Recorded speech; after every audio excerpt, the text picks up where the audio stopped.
Here's square, me standing straight up and down, but now when I tilt over, that's now square. So if we actually go to toe up and get to normal, you see how that's too open. Now anytime that's too open, I'm going to need to twist it closed more.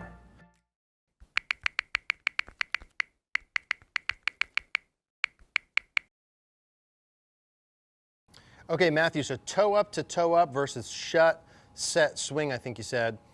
Yeah, so neither one of these are right or wrong. The theory here would be the more square your club face is during the entire swing, the less you have to do through impact. So I would look at this like an opening and closing of a door analogy. So the more I open a door, the more I have to close a door. Just like a club face, the more I open the club face on the way back, the more I have to close it on the way through. And the golf swing happens so fast, it's such a short period of time. Now, can you open the door a lot and close it a lot? No doubt about it. Would it be easier to not open it as much, so you have less closing to do? In theory, yes. The main thing there is just this. If you come down with the toe on top of the heel, you need to have more closing from there to and past impact. If the club face is more tilted down like this, you don't have to have as much closing, still some, but not as much. So the more toe up is going to need more twisting through the hit to close the face to path. You'll typically see the toe in front of the heel then on the way through.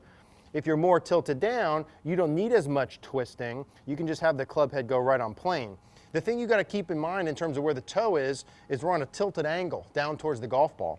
So if I were standing straight up and down like this, the toe on top of the heel would be square. If I was just swinging on this plane of motion, that would be like a square club face, toe on top of the heel. But because I'm tilted down, now that's actually square. So the toe in front of the heel, where the leading edge is the same angle as my spine line, that's what actually is square now. So if I'm now open the toe to that, to the toes on top of the heel, and I stood up normal, you see how that's actually open. So this is a good visual here. Here's square, me standing straight up and down, but now when I tilt over, that's now square. So if we actually go to toe up and get to normal, you see how that's too open. Now anytime that's too open, I'm going to need to twist it closed more. So in theory, there's more timing with that. Can you do that? You absolutely can. What would I prefer? I'd prefer to have a bit more toe down here and a bit more passive through the hit. It does depend a little bit on speed. I'd say the more club head speed you have, the more closed the face you can have, and you can get more shaft lean because you've got enough speed you'll have enough spin, you can launch it high and hit it far enough. If you don't have as much speed, sometimes having the face a bit more neutral and have a little bit more twist and throw and just play a little bit of curve can help because you need a bit more loft to get the ball high enough to curve enough left. But just to kind of show you, if I do kind of more of the toe down version, I'll just try and hit like a little draw here. I'm going to feel like the toe stays more down and the face stays more square through the hip. That would, in theory, be more passive and easier. So that's like not as much rolling of the club face. So there's kind of my stock draw if we pull that up. That's a club path 3.5 to the right. My club face was 1.4 closed, 179, curved about 12 feet to the left, and I probably hit that 15 feet or so to the right. Okay, 10 feet to the right, dynamic loft, club speed. So that would kind of be like my stock. This is an 8-iron. That's me like turning the face down with an 8-iron, getting the dynamic loft down to, and that is an 8-iron, for those of you that are going to see. 8-iron, can we see that? 8-iron. I don't know if we can see that or not, but 8-iron.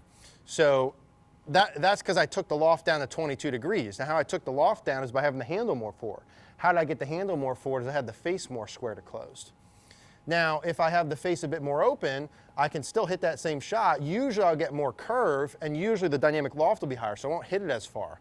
Now that's me really turning down an 8-iron. My normal 8-iron is like 160, 65. If I really turn it down, it's like 175. So now I'll go a bit more like kind of toe up, keep the toe up, and have a bit more release, as we will. A little bit more lead arm supination, trail arm pronation, toe past the heel, and usually I'll expect more curve. The issue when I do this is pull hooking, so I'm going to play a bit more to the right. So this is kind of more toe up, let the face close.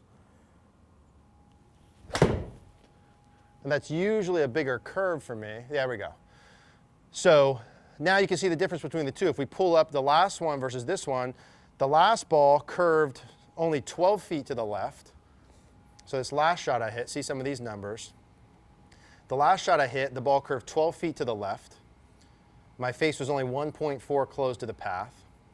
Now on this one, my path was much farther to the right because I aimed more to the right because the ball curves more, right? So now the ball curved 37 feet instead of 12 feet.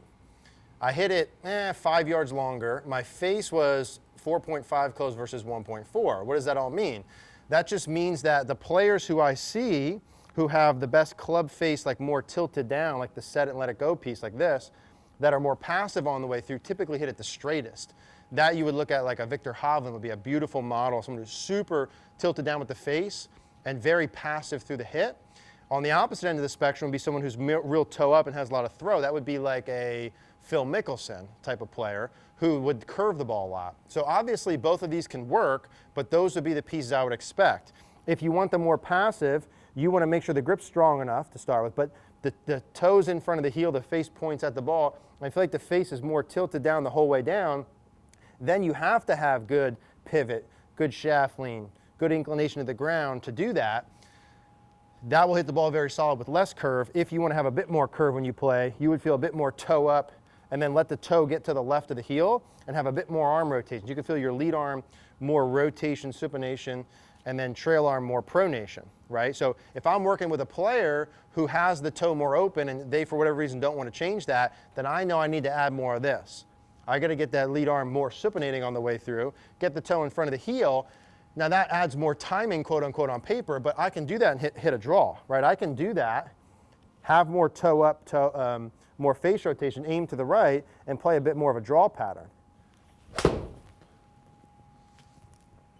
So it's not as though I can't do that. I just hit 2 shots in a row that are beautiful high draws. That's 5 feet from the target, 175 yards with an 8-iron. So people are like, well, that's too inconsistent, you can't do it. No, you can do that. Yeah, I can do the other way too. That one is just going to curve more, and then the misses will be a little bit bigger. Because my path is 6.5 to the right, I need to have the face angle good to curve it back. What I would rather do is have the face more square on both sides, not curve it as much, have the club face more tilted down, and take some of the curve off, because generally speaking with that, your misses are going to be tighter. So that's me feeling like I'm tilting it down more. Now that I overhooked a little, but that would be the general idea there, right? So that's still only 16 feet left of the pin.